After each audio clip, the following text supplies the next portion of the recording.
The Scottish and Irish landscapes are home to many lochs and legends of lake monsters. None are quite as recognized as Nessie, Scotland's staple monster. Dating all the way back to the 6th century AD, Nessie is amongst the most famous cryptids in the world. Originally recorded by Irish missionary St. Columba in 565 AD, the story goes, while staying on land with companions, he had happened across residents of the area burying a man by the river Ness. The residents explained that the man they were burying had been swimming when he was attacked by an animal in the water. They claimed that this water beast mauled and dragged him underwater while the residents tried to rescue him from the safety of a boat. Columba sent one of his followers into the river. When the beast approached him, Columba made the sign of the cross and commanded, "Go thou no further, nor touch the man. Go back at once." The beast hastily fled. These types of tales were not uncommon during this era.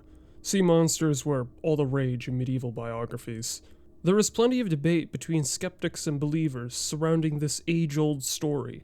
Some consider this to be the greatest of the sightings, while others see it as the only valid report up until the 1930s, while the more skeptical critics see it as nothing more than a fairy tale. From one extreme to another, there are those that chalk up this story to the increasing interest in lake monsters and pre-existing myths.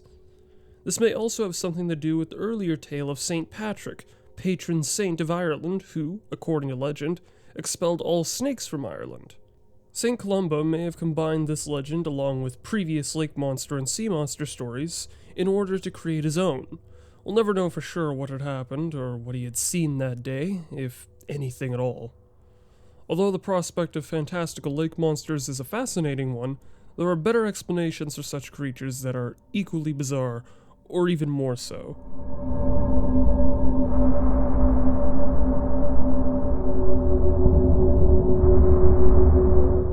Nessie is far from the only lake monster to ever be recorded in the Celtic regions of the world. There have been dozens of different sightings at various lochs and locations. We'll be going over a handful of stories and sightings. In December of 1749, a gentleman in the province of Leinster, Ireland, fired at a duck on a frozen lake. The duck, being only wounded, dove under the ice. The hunter's dog, Trey, followed it in, but it never returned. In the month of February, a fisherman had caught a prodigious eel. Many people went to see it. The fisherman agreed to open the eel, when, to the surprise of all the spectators, out jumped poor Trey, and ran fawning to his master, brisk and lively as ever, but greatly emaciated from remaining so long in the eel's stomach. Through a bit of reasoning, we can assume this story is likely false. From the time the dog went missing to his gnarly reunion, at least 2 months had passed since the dog was supposedly swallowed. In that time, Trey would have almost definitely been digested, not to mention that the dog would have had to have been swallowed whole. Assuming the dog was a proper duck hunting dog like the Irish Water Spaniel, who could reach nearly 70 pounds and 2 feet in height, we can say that this would have been quite the task to pull off. Men cutting turf near the banks of County Donegal in mid-May 1950 sighted a monster eel in the lake. They stated that it was over 15 feet long and 8 feet in circumference. It had a remarkably large head. 3 of the men saw the monster rising twice in the center of the lake. A similar monster was reported to have been seen in the lake 50 years previously. Likely either a European eel or a European conger eel. The former rarely reaches over a meter in length, while the latter can reach upwards of 2 meters, nowhere near the 4.5 meter claim. The lifespan of a European eel in the wild is about 15 years, whereas the European conger eel regularly exceeds 30. As impressive as these biological feats are, there are more recent studies that suggest exceptional outliers exist. We'll touch on that later. These lake demons, as they were referred to by some, have been part of Celtic legends for centuries. These creatures were said to have been horse-like in appearance. This resulted in the moniker horse eel, a term still used today. One such 12th century tale tells of an enormous lake monster that would routinely emerge from a small loch in the area in County Kerry to feed on local livestock and residents. One night, the Irish hero Cthulhu was nearby and heard the monster coming. Contrary to what you might expect from a hero, Cthulhu leapt over the walls of a stone fort, leaving the ordeal to the hands of the saints. St. Makua of Bala had bested a monster in one of the lochs of Connacht, while St. and St. Kevin were successful in fending off the Peists of Scattery and Glendalough. A description from the 10th century Book of Lismore gave exaggerated details on a lake beast. The anonymous author's creature had certain features that remained as constants between sightings. Repulsive appearance, noticeable eyes, forked tail, existence in water and on land, the inability of boats or people to catch it, and a horse-like appearance. These water horses became ingrained in Scottish and Irish culture. They were said to look so similar to regular horses that they would often be mistaken for their terrestrial counterparts. In County Cavan, enchanted water horses would rise from Loch Raymore at night to graze on the oats in farmers' fields. A farmer managed to catch a young water horse. In the evenings, he would ride it beside the lake until one night it stopped, neighed, and plunged itself into the water, taking the farmer with it. Neither were seen again. A similar story tells of a boy who had found a water horse, believing it to be a stray foal. He took it to help him harrow a field. Eventually, the horse abruptly rushed back into the lake, taking the boy and harrow with it. Many more outlandish stories exist from various time periods. Because of this, we can safely assume that the belief of water horses has been commonplace for quite some time. In recent history, there continue to be news stories and sightings reported to press and authorities. In 1955, a man by the name of Patrick Canning claimed to have seen a lovely black foal beside Loch Shannakeever, County Galway, an alleged hotspot for sightings. When he went to get his donkey out of the rain, he saw the same animal circling it. Quote, "It had a long neck and a set of ears." When he approached, the strange creature retreated into the water. In the 1960s, Clifton librarian Georgina Carberry told now-deceased monster hunter Frederick William Holliday of her sightings from 6 years prior. During a fishing trip with 3 friends, they pulled their boat on shore for a break. One of the 4 had noticed what appeared to be a man swimming in the water, but as it drew closer, it became clear that this was no man and was coming straight towards them. It was roughly 18 meters away when they moved back up the shoreline. Miss Carberry took note of some distinct features. Quote, "A huge great mouth, which was white inside. The monster's body was wormy, and it seemed to have movement all over it all the time." When they backed away, the creature dove behind a rock, displaying its forked tail as a parting gift. Although it may have seemed to have ill intentions, the animal may have simply been curious like a wandering dog. The creatures thus far have had constant recurring traits, though an exceptional claim was made in Loch Dub, near Glinsk. Something that contrasted every other sighting. 3 men had seen an odd animal in 1956. 4 years later, 3 of these unidentified creatures had been spotted, a large one accompanied by 2 smaller ones. In 1962, just 2 years later, an official report was made by Mr. Milani and his son Alphonsus. "We were working on the bog after school, and I promised to take Alphonsus fishing. We carried a 12-foot rod with a strong line and spoon bait for perch or pike. For a while, I let the boy fish with the rod, and I used a shorter rod with worm bait. After, say, 5 minutes, I decided that the fish were not there that evening, but I took the long rod and walked up and down the bank. Suddenly, there was a tugging on the line. I thought it might be a root, so I took it gently. It didn't give. I hauled it slowly ashore, and the line snapped. I was examining the line when the lad screamed. Then I saw the animal. It was not a seal or anything I had ever seen. It had short, thick legs and a big hippo face. It was as big as a cow, square-faced with small ears and a white pointed horn on its snout. It was dark gray in color and covered with bristles or short hair, like a pig." Both the father and son escaped and alerted local men who took to the lake, guns in hand. They found nothing. During the 60s, the number of sightings had increased. Some investigators visited the lochs to conduct various experiments and talk to the locals, who had said to have seen strange animals in the lochs. Due to the size of many of the lochs, they're rarely visited by anyone other than farmers. Typically, the ones who spot the lake monsters in many smaller lochs are fishermen and locals. In the 60s, a researcher, Captain Lionel Leslie, made preparations for his studies. His first experiment was conducted in October of 1965 at Loch, the same site where Georgina Carberry and her companions had seen their creepy monster. Leslie had gotten permission to detonate gelignite at Loch.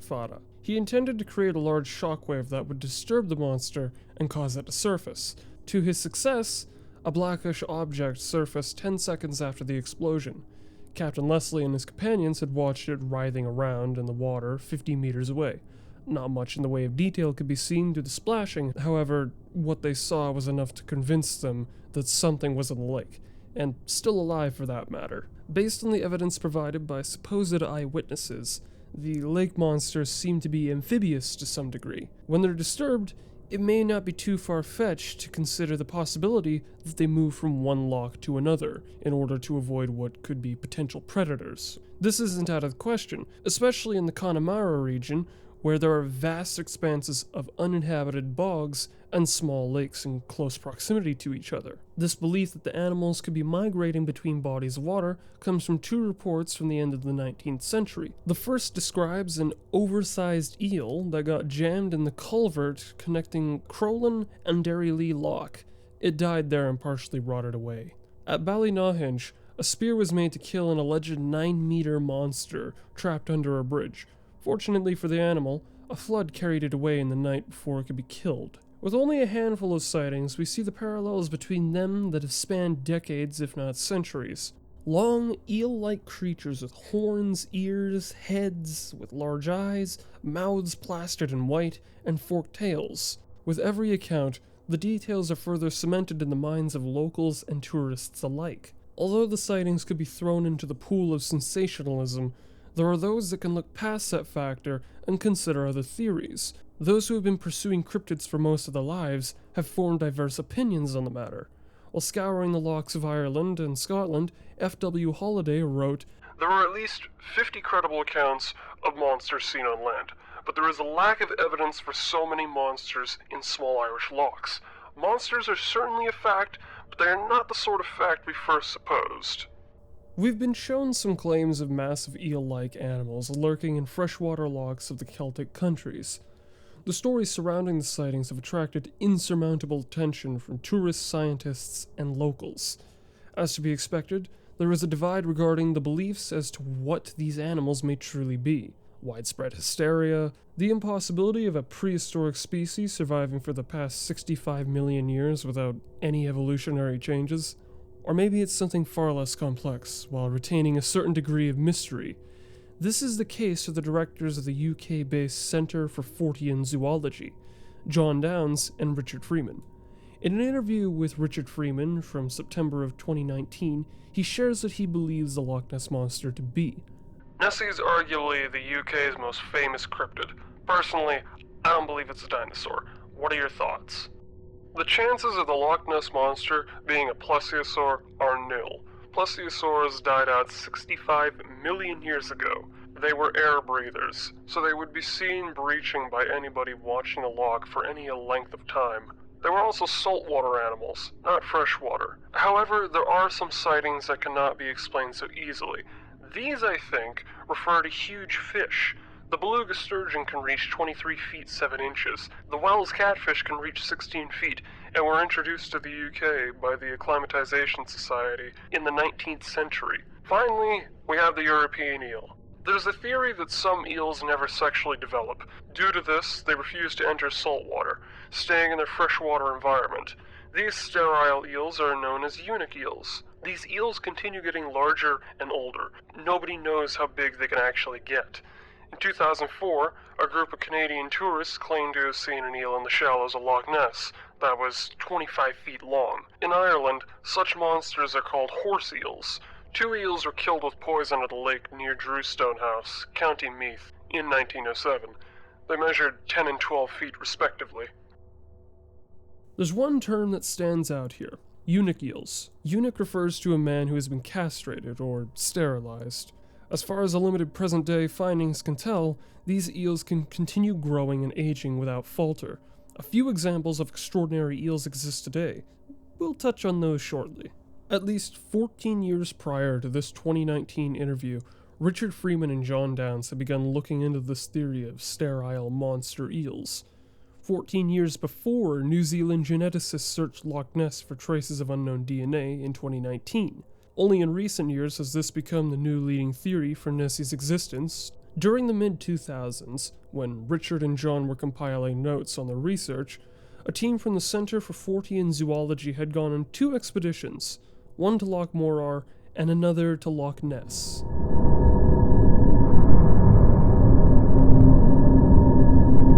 Unlike Loch Ness, Loch Morar's waters are unobstructed by peat buildup. That, coupled with the fact that, like Loch Ness, Loch Morar does not freeze over, makes it a first choice for anyone searching for lake monsters year-round. Lake Morar just so happens to have one of the most notable lake beasts in the country, Morag. Morag has been the subject of multiple encounters, spanning over 100 years. On the 16th of August, 1969, 2 friends sailed into the loch. Time passed and all was quiet, until the boat slowed down without warning. One of the 2 men had looked over the edge of the boat to check for what they may have hit. What he met instead was a massive angry eel. The men estimated it to be 9 meters in length, with a head a foot wide, all the while the eel held its head a 1.5 feet above the water, while 3, quote, undulations shifted in the water. One of the men had shot at the eel, potentially wounding or killing it, before it receded into the loch. A year before this incident, barman John McVarish of the Morar Hotel thought he had seen a man standing in a boat. As it got closer, he saw something come out of the water. He identified it as a, quote, long neck reaching 5 or 6 feet with a small head on it. He claimed that the neck was about 1.5 feet in diameter. The first encounter could be interpreted as misjudgments made while shocked and terrified. 9 meters of eel might seem like a bit of a stretch, and you'd be right in thinking so. Considering the longest eel officially recorded was just shy of 4 meters, this sighting would put even that behemoth to shame. The diameter is another notable property. The claims of 1 foot to 1.5 feet are impressive for sure, but that would mean that this leviathan would weigh significantly more than the average. The previously mentioned record-holding eel only weighed about 40 pounds, hence the name Slender Giant Moray. If this eel really was 1 foot or more in diameter, we'd be contending with the European conger eel, who, on average, weighs in at about 110 kilograms, at 1.5 meters in length. There's a problem though. Perspective. The size may have simply been an illusion. On May 14th, 2015, a, quote, 20-foot eel was caught off the shore of Plymouth, England. In the image, we can see that the fish was indeed huge, but in this image, it looks quite small in comparison. These are the same eel. The fishermen admitted that the massive eel was in fact just an illusion. The eel had actually only been about 7 feet in length. In the case of Loch Morar, through panic and a trick of the eye, the size may have been exaggerated. But what if it wasn't? How would a loch support such a massive animal? A year prior to the 2004 expedition, a young man had died in the loch. Only his boat was found. Due to cool temperatures, gases may not have been produced in large enough quantities to keep the body afloat. But there may be a second possibility. Something pulled his body under for feeding. Coincidentally, a large amount of dead sheep had been found to have been washed down from the mountains into the loch. Considering these conditions, this would provide an ample source of food for a massive predator.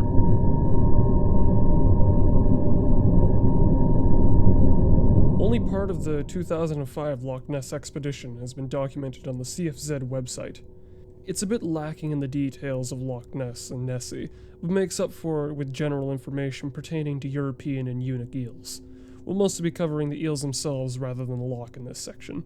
Richard Freeman and John Downes had proposed the theory that Morag is potentially an eel who has undergone a mutation, sterilizing it and causing it to grow exponentially larger than average. This theory extends to Nessie as well.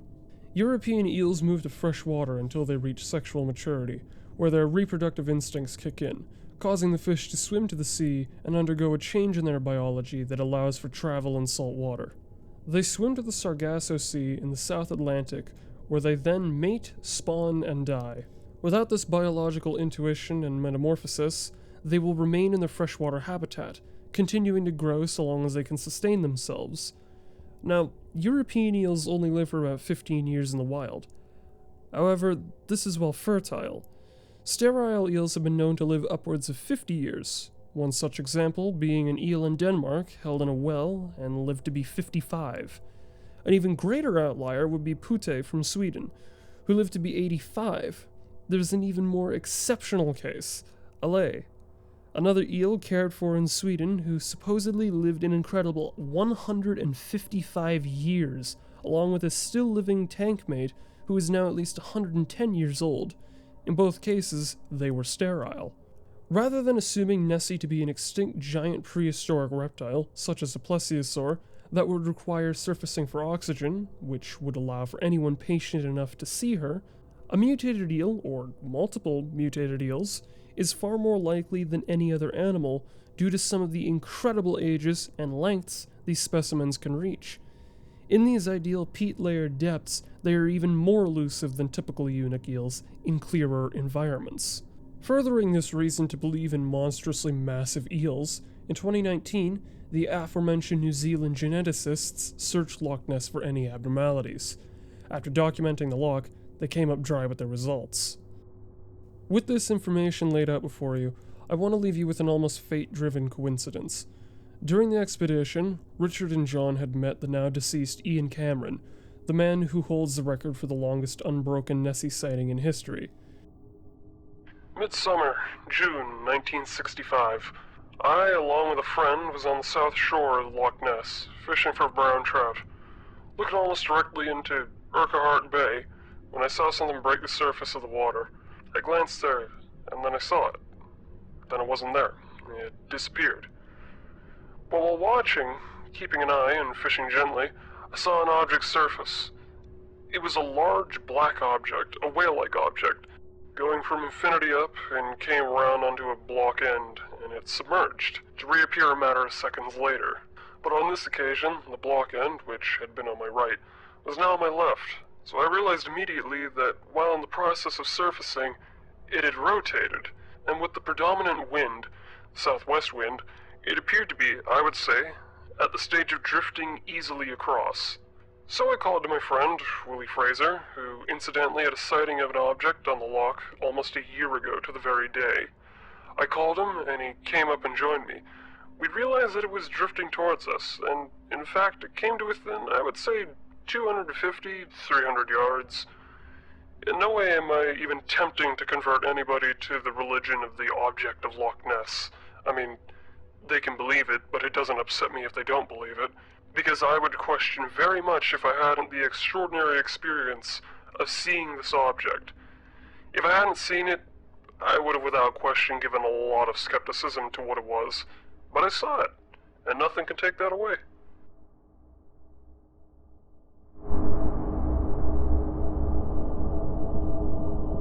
In conclusion, considering the numerous near-identical claimed sightings over the centuries and across both Ireland and Scotland, it would be unlikely that every witness had been lying. Even if it were to increase the local economies, that doesn't explain why some locations would be reported without any commercial infrastructure nearby. Something is there, but it's not a long-extinct marine reptile.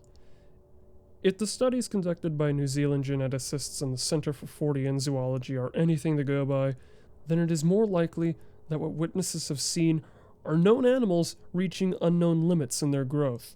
A great deal of them, I would imagine, are hoaxes, the massive monsters living in tiny lochs with limited food, while there are others that are feasible based on their living conditions, for example, the dead sheep running off into Loch Morar.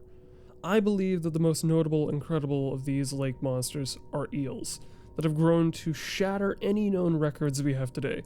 Like crocodiles, alligators, and other similar animals, it may be possible that eels aren't affected by age as much as we might think. Regardless of the answer, I look forward to seeing it. On behalf of the study, thank you for your time, and good night.